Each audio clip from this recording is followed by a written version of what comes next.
Hello, E-Dog here, Manic, depressive memoirs. Um, yeah, I want to start my own channel and chat and catalog my recovery journey. I'm at 54 years of age. I feel like I'm a frickin' teenager. I mean, started drinking and smoking pot at about 14, and just been a party animal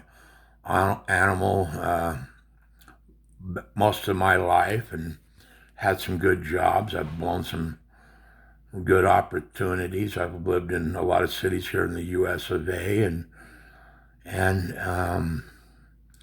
I guess there's manic depression, PTSD, and ADHD that I've been medicating with alcohol.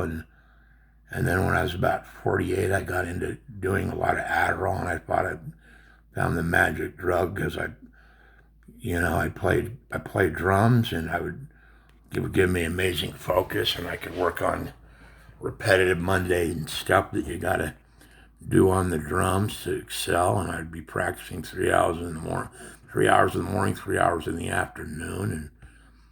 And so I think I started using that when I was about 48. And bottom line, it made me crazy as hell. I ended up, I could go into many stories in between 14 and that period, but when I was about 51, I came into about $5,000. I had everything, I had it made, but in my mind, I'd reached the level of a drummer that I was going to go to LA and become like some kind of paid rock drummer. I didn't think I was going to be a rock star or anything, so I ended up throwing my drums in my car. And I mean, I was in basically a hypomanic.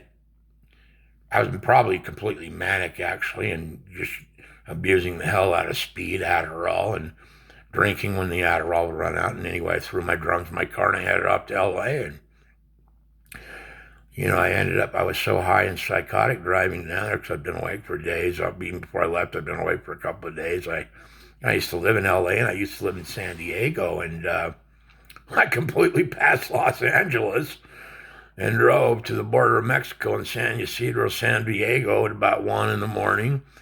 And I knew for a fact you can drive right into Mexico, but coming back's a pain in the ass. You're in a line of traffic, and you got border check and all that stuff. And plus, I was whacked and paranoid and twacked, I would say. And so I just made a U-turn right there on the freeway, got in the emergency lane, and went like 80, 100 miles against traffic. And when I got a ways and there was an opening in the freeway, I made another U-turn, got off the exit, and got back on, headed back to Hollywood. And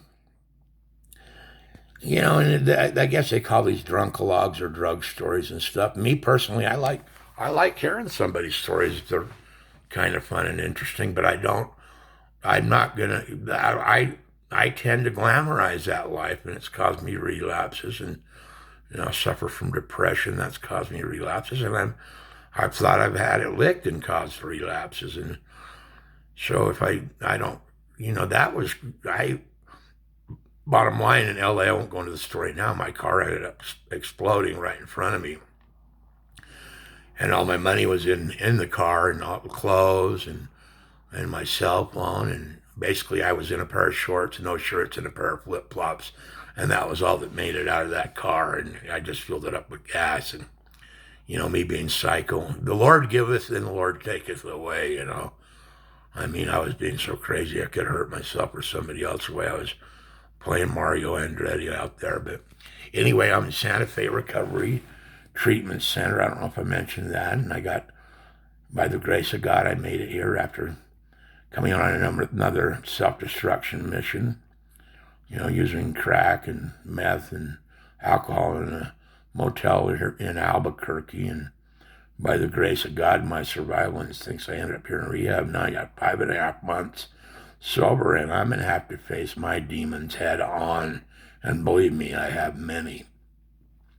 Anyway, I hope this recovery video of E-Dog, Eric Dye, Manic Depressive Memoirs, I'm working on this. And, we're on COVID lockdown here at the rehab, but we can take walks.